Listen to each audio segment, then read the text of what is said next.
السلام علیکم ورحمۃ اللہ وبرکاتہ۔ دوستو، ہمارا channel all rounder Rajput subscribe کریں، لائک کریں، شیئر کریں۔ اس آواز کے ساتھ ہی لوگوں کی آنکھوں میں نہایت تیز روشنی پڑتی، انہیں ایک طرف منہ کر کے کھڑا کیا جاتا تھا۔ ان کی آنکھیں کھیرا ہونے لگتی تو روشنی ذرا ہلکی ہو جاتی تھی۔ اس کے بعد روشنی کبھی تیز ہوتی، کبھی ہلکی، اور لوگوں کو سامنے والی دیوار پر ستارے چمکتے ہوئے نظر آتے۔ ان ستاروں میں جنبش ہوتی اور انتہائی مکروہ اور بھدی شکلوں والے انسان نظر آتے تھے۔ گونجدار آواز سنائی دیتی، یہ سب تمہاری طرح جوان اور خوبصورت تھے، انہوں نے خدا کا پیغام نہ سنا۔ یہ کمر کے ساتھ تلواریں سجا کر لوگ گھوڑوں پر سوار ہوئے اور اپنے جیسے خوبصورت جوانوں کو قتل کیا۔ انہیں دھوکہ دیا گیا کہ تم لڑو، مر جاؤ گے تو جنت میں جاؤ گے۔ دیکھ لو ان کا انجام، خدا نے انہیں شیطان کے درندے بنا کر کھلا چھوڑ دیا ہے۔ ان آوازوں کے ساتھ بادل کی گونج اور بجلی کی کڑک سنائی دیتی۔ کچھ اور آوازیں سنائی دیتی جو مختلف درندوں کی معلوم ہوتی تھی۔ روشنی اتنی تیز ہو جاتی تھی کہ دیکھنے والوں کی آنکھیں چندھیاں جاتی۔ پھر لمبے دانتوں والے درندے دائیں سے بائیں نظر آتے۔ یہ بھی انسان تھے، لیکن ان کی شکلیں بڑی ہی ڈراؤنے بھیڑیوں جیسی تھیں۔ انہوں نے بازوؤں پر برہنہ لڑکیاں اٹھا رکھی تھیں۔ یہ لڑکیاں جوان اور خوبصورت تھیں۔ لڑکیاں تڑپتی تھیں۔ بادل کی گونج اور زیادہ بلند سنائی دیتی اور آواز آتی۔ انہیں اپنے حسن پر ناز تھا، انہوں نے خدا کے حسن کو ناپاک کیا تھا۔ ان ڈراؤنی اور بھیانک شکلوں کے بعد بڑے ہی خوبرو مرد اور خوبصورت عورتیں گزرتی گئیں۔ یہ سب ہنستے کھیلتے جاتے تھے۔ یہ نیک اور پاک لوگ تھے جن کے متعلق بتایا جاتا تھا کہ انہوں نے کبھی لڑائی جھگڑے کی بات نہیں کی تھی۔ وہ سراپا محبت، پیار اور خلوص تھے۔ اس کے بعد زائرین کو ایک تہخانے میں لے جایا جاتا جہاں انسان ہڈیوں کے پنجر بھی تھے، اور خوبصورت لڑکیاں بھی گھومتی پھرتی اور مسکراتی نظر آتی تھیں۔ تھوڑی دیر بعد آواز سنائی دیتی، حضرت عیسیٰ علیہ السلام کا ظہور ہونے والا ہے، جنگ و عدل، خون خرابہ دل سے نکال دو۔ تہخانے کا ایک راستہ تھا جس سے لوگوں کو باہر نکال دیا جاتا تھا۔ لوگوں پر ایسا تصور طاری ہوتا تھا جیسے وہ سو گئے تھے، اور انہوں نے بڑا ہی عجیب خواب دیکھا ہے جو ڈراؤنا تھا اور خوبصورت بھی۔ وہ ایک بار پھر اندر جانے کو بےتاب ہوتے تھے، لیکن کسی کو اس طرح جانے نہیں دیا جاتا تھا۔ جس گھر سے لوگ اندر جاتے تھے وہ اپنے گھروں کو واپس نہیں جانا چاہتے تھے۔ رات وہیں کھنڈروں کے قریب ہی گزار دیتے تھے۔ وہاں کچھ لوگ ان کے پاس بیٹھ کر انہیں اندر کے راز بتاتے تھے۔ ایک راز یہ تھا کہ اندر جس کی آواز سنائی دیتی وہ خدا کی طرف سے پیغام لے کر آیا ہے کہ حضرت عیسیٰ علیہ السلام دنیا میں آ رہے ہیں، اور خلیفہ العاجد بھی دنیا واپس آ گیا ہے۔ العاجد فاطمی خلیفہ تھا جس کی گدی مصر میں تھی۔ سلطان ایوبی نے اسے معزول کر کے مصر کو بغداد کی خلافت عباسیہ کے تحت کر دیا تھا۔ العاجد اس کے فوراً بعد ہی مر گیا تھا۔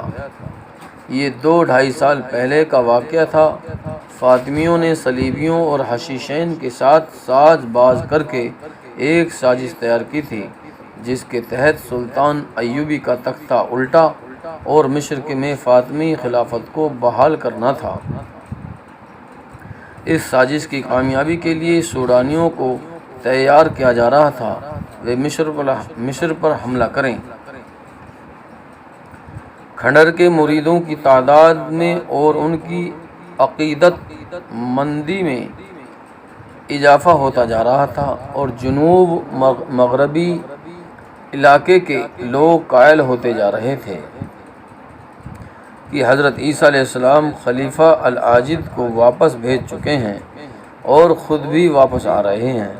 ان لوگوں نے فوج میں بھرتی ہونے سے توبہ کر لی تھی کیونکہ وہ جنگ و جدل کو گناہ سمجھنے لگے تھے۔ صلاح الدین ایوبی کو ایک گنہگار بادشاہ قرار دے دیا گیا تھا جو اپنی بادشاہی کو وسعت دینے کے لیے جوانوں کو یہ دھوکہ دے کر فوج میں بھرتی کرتا تھا کہ وہ شہید ہوں گے تو سیدھے جنت میں جائیں گے۔ کھنڈروں کے اندر کی دنیا لوگوں کے لیے عبادت گاہ بن گئی تھی۔ بعض نے تو ٹیلوں کے علاقوں میں ہی ڈیرے ڈال دیے تھے۔ وہ اس مقدس درویش کی زیارت کے لیے بے قرار رہتے تھے جس کی آواز کھنڈروں میں سنائی دیتی تھی، مگر وہ انہیں نظر نہیں آتا تھا۔ ایک نیا فرقہ جنم لے رہا تھا۔ اس زخمی حشیشین کو جو سلطان ایوبی پر قاتلانہ حملے میں زخمی ہوا تھا، علی بن سفیان قاہرہ لے گیا جہاں اسے ایک الگ تھلگ مکان میں رکھا گیا۔ سلطان ایوبی کے حکم کے مطابق اس کے علاج کے لیے ایک جراح مقرر کر دیا گیا۔ وہ آخر مجرم تھا۔ اسے جس مکان میں رکھا گیا اس کے دروازے پر ایک سنتری کھڑا رہتا تھا۔ وہ ابھی بھاگنے کے قابل نہیں تھا۔ کھنڈروں کی نشاندہی اس نے کی تھی۔ فیصلہ ہوا تھا کہ یہ ٹھیک ہو جائے تو ان کی رہنمائی میں جاسوس بھیج کر کھنڈروں کے اندر کے حالات دیکھنے جائیں گے۔ ہو سکتا ہے کہ زخمی جھوٹ بول رہا ہو۔ علی بن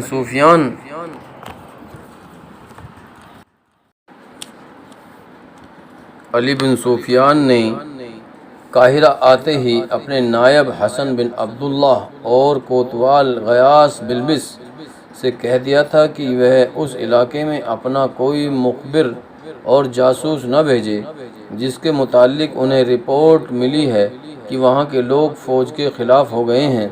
علی کو کسی بہت بڑے اور کارآمد انکشاف کی توقع تھی۔ زخمی کو معلوم نہیں کیوں یہ وہم ہو گیا تھا کہ وہ زندہ نہیں رہے گا۔ وہ روتا تھا اور بار بار اپنے گاؤں کا نام بتا کر کہتا تھا کہ میری بہن کو بلا دو، میں اسے دیکھ نہیں سکوں گا۔ علی بن سفیان اس کی اسی کمزوری کو اس سے ضروری راز اگلوانے کے لیے استعمال کر رہا تھا۔ زخمی اپنی بہن کے متعلق غیر معمولی طور پر جذباتی تھا۔ علی کو جب یقین ہو گیا کہ زخمی کے سینے میں اب اور کوئی بات نہیں رہ گئی تو اس نے 2 پیمبر بلا کر زخمی کا گاؤں اور علاقہ بتایا اور کہا کہ اس کی بہن کو اپنے ساتھ لے آئیں۔ یہ علاقہ مصر کے جنوب مغرب میں ہی تھا۔ پیمبر اسی وقت روانہ ہو گئے۔ سلطان ایوبی محاذ پر پہنچ گیا اور سبک کے قلعے میں چلا گیا۔ اس کے چہرے پر قاتلانہ حملے کا کوئی تاثر نہیں تھا، جیسے کچھ ہوا ہی نہیں۔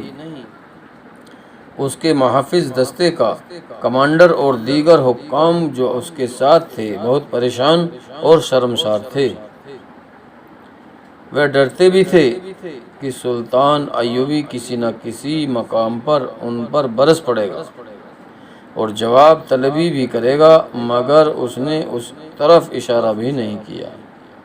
البتہ اپنی مرکزی کمان کے فوجی حکام سے کہا، آپ نے دیکھ لیا ہے کہ میری زندگی کا کوئی بھروسہ نہیں۔ آپ نے میری جنگی چالیں غور سے دیکھتے رہا کریں۔ دشمن نے جو دوسرا محاذ کھول رکھا ہے اس پر گہری نظر رکھیں اور تخریب کاروں کی دھڑ پکڑ اور شرکوبی کرتے رہیں۔ اس نے کسی سے اتنا بھی نہ کہا کہ محافظ دستے کی چھان بین کی جائے۔ اس نے اتنے بڑے حادثے کا کوئی اثر نہیں لیا۔ سبک کے قلعے میں پہنچا اور سب سے پہلے پوچھا کہ کوئی جاسوس واپس آیا ہے یا نہیں۔ اسے بتایا گیا کہ 2 جاسوس کارآمد معلومات لائے ہیں۔ اس نے دونوں کو بلایا اور صلیبیوں کے ارادوں کے متعلق رپورٹ لی۔ اسے تقریباً وہ تمام پلان بتا دیا گیا جو صلیبیوں نے تیار کیا تھا۔ اس نے نور الدین جنگی کو بھیجی ہوئی کمک کے سالار اور مصر سے آئی ہوئی فوج کے سالار اور دونوں کے نائبین کو بلا بھیجا اور گہری سوچ میں کھو گیا۔ چوتھے روز زخمی حشیشین کی بہن آ گئی۔ اس کے ساتھ 4 آدمی تھے جن کے متعلق بتایا گیا کہ زخمی کے چچا اور تایاجات بھائی ہیں۔ بہن جوان اور پرکشش تھی، اپنے بھائی کے لیے بہت ہی پریشان تھی۔ زخمی اس کا اکیلا بھائی تھا، ان کے ماں باپ مر چکے تھے۔ اسے اور اس کے ساتھ آئے ہوئے 4 آدمیوں کو زخمی کے پاس لے جانے کے لیے علی بن سفیان کی اجازت کی ضرورت تھی۔ علی بن سفیان نے بہن کو اجازت دے دی۔ اس کے ساتھ آئے ہوئے آدمیوں کو نہ ملنے دیا۔ انہوں نے منت سماجت کی اور کہا کہ وہ اتنی دور سے آئے ہیں، انہوں نے صرف اتنی اجازت دی جائے کہ زخمی کو دیکھ لے، وہ کوئی بات نہ کریں گے۔ علی بن سفیان نے اس طرح اجازت دی کہ خود ان کے ساتھ ہوگا اور انہیں باہر نکال دے گا۔ اس نے ایسا ہی کیا۔ اسی وقت ان سب کو زخمی کے پاس لے جایا گیا۔ بہن نے بھائی کو دیکھا تو اس کے اوپر گر پڑی، بھائی کا منہ چومنے لگی اور جاروں قطار رونے لگی۔ دوسرے آدمیوں کے متعلق علی بن سفیان نے زخمی سے کہا کہ ان سے ہاتھ ملا لو، یہ واپس جا رہے ہیں۔ اس نے 4 سے ہاتھ ملایا تو علی بن سفیان نے انہیں باہر چلے جانے کو کہا اور یہ بھی کہہ دیا کہ وہ آئندہ اسے نہیں مل سکیں گے۔ وہ چلے گئے۔ بہن نے علی بن سفیان کے قدموں میں بیٹھ کر اس کے پاؤں پکڑ لیے اور رو رو کر منت کی کہ اسے بھائی کی خدمت کے لیے وہیں رہنے دیا جائے۔ علی بن سفیان ایک بہن کی ایسی جذباتی التجا کو ٹھکرا نہ سکا۔ اس نے لڑکی کی جامہ تلاش لی اور اسے وہیں رہنے کی اجازت دے دی اور وہاں سے چلا گیا۔ بہن بھائی اکیلے رہ گئے تو بہن نے بھائی سے پوچھا کہ اس نے کیا کیا ہے۔ بھائی نے بتایا۔ بہن نے پوچھا کہ اس کے ساتھ کیا سلوک ہوگا۔ بھائی نے جواب دیا، امیر مصر پر قاتلہ حملے کا جرم تو بخشا نہیں جائے گا۔ اگر ان لوگوں نے مجھ پر رحم کیا تو سزائے موت نہیں دیں گے، ساری عمر کے لیے تہ خانے کی قید میں ڈال دیں گے۔ پھر میں ساری عمر تمہیں نہیں دیکھ سکوں گی؟ بہن نے پوچھا۔ نہیں سرجا، بھائی نے رندھیائی ہوئی آواز میں کہا، پھر میں مر بھی نہیں سکوں گا، جی بھی نہیں سکوں گا۔ وہ جگہ بڑی خوفناک ہے جہاں مجھے ہمیشہ کے لیے قید کر دیں گے۔ بہن جس کا نام شارجہ تھا بچوں کی طرح بلبلا اٹھی۔ اس نے کہا، میں نے تمہیں اس وقت بھی روکا تھا کہ ان لوگوں کے چکر میں نہ پڑو، مگر تم نے کہا کہ صلاح الدین ایوبی کا قتل جائز ہے۔ تم لالچ میں آ گئے تھے، تم نے میری بھی پرواہ نہ کی۔ میرا کی کیا بنے گا؟ تم نہ ہوئے تو میرا آسرا کون ہوگا؟ زخمی بھائی کا ذہن تقسیم ہو گیا تھا۔ ابھی وہ پچھتاوے کی بات کرتا اور کہتا کہ وہ ان لوگوں کے جھانسے میں آ گیا تھا۔ اس نے یہ بھی کہا، صلاح الدین ایوبی انسان نہیں، خدا کا بھیجا ہوا فرشتہ ہے۔ ہم 4 ہٹے کٹے جوان مل کر اتنا بھی نہ کر سکے کہ اس کے جسم پر خنجر کی نوک سے خراش ہی ڈال دیتے۔ اس پر زہر نے بھی اثر نہیں کیا، اس اکیلے نے 3 کو جان سے مار دیا اور مجھے موت کے منہ میں ڈال دیا۔ یہ کہنے والے جھوٹ تو نہیں کہتے تھے کہ صلاح الدین ایوبی کا ایمان اتنا مضبوط ہے کہ اسے کوئی گناہگار قتل نہیں کر سکتا۔ بہن نے کہا، تم چاروں مسلمان تھے، اتنا بھی نہ سوچا کہ وہ بھی مسلمان ہیں؟ اس نے خدا کے خلیفہ کی گدی کی توہین کی ہے۔ زخمی بھائی کا دماغ الٹی طرف چل پڑا۔ اس نے جوشیلے لہجے میں کہا، تم نہیں جانتی کہ خلیفہ العاجد خدا کے بھیجے ہوئے خلیفہ تھے، جو کچھ بھی تھا۔ بہن نے کہا، میں یہ جانتی ہوں کہ تم میرے بھائی ہو اور مجھ سے ہمیشہ کے لیے جدا ہو رہے ہو۔ کیا تمہارے بچانے کے لیے کوئی صورت پیدا ہو سکتی ہے؟ شاید پیدا ہو جائے۔ بھائی نے جواب دیا، میں نے اس شرط پر انہیں سارے راز بتا دیے کہ میرا گناہ بخش دیں گے، مگر میرا گناہ اتنا سنگین ہے جو شاید نہ بخشا جائے۔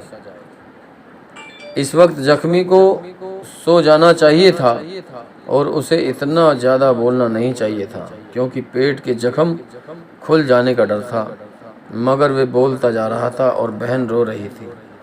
بولتے بولتے اسے پیٹ کے زخم میں ٹیس محسوس ہونے لگی اور وہ بے حال ہو گیا۔ اس نے کہا، شارجہ باہر جاؤ، کوئی آدمی ملے تو اسے کہو کہ طبیب یا جراح کو بلا دے، میں مر رہا ہوں۔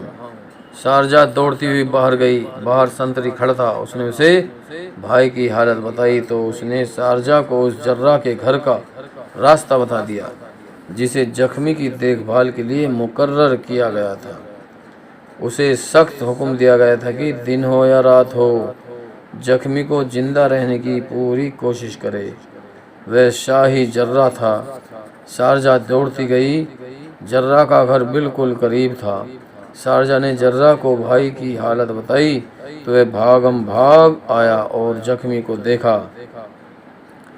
اس کے پیٹ کی پٹی خون سے لال ہو گئی تھی۔ جراح نے فوراً پٹی کھولی۔ خون بند کرنے کے لیے اس میں سفوف ڈالے اور بہت سا وقت صرف کر کے پٹی باندھی۔ خون بند ہو گیا۔ اس نے زخمی کو دوائی پلائی جس کے اثر سے اسے نیند آ گئی اور وہ سو گیا۔ شارجہ اس جواں سال جراح اور حیرت اور دلچسپی سے دیکھتی رہی۔ اسے توقع نہیں تھی کہ اتنی رات گئے کوئی اس کے مجرم بھائی کو دیکھنے آ جائے گا، لیکن جراح ڈرتا آیا اور اس نے اتنے انہماک سے زخمی کی مرہم پٹی کی کہ شارجہ کو حیران کر دیا۔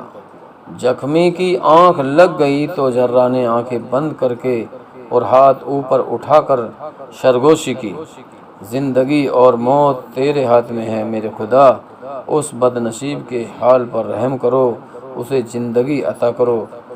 خدائے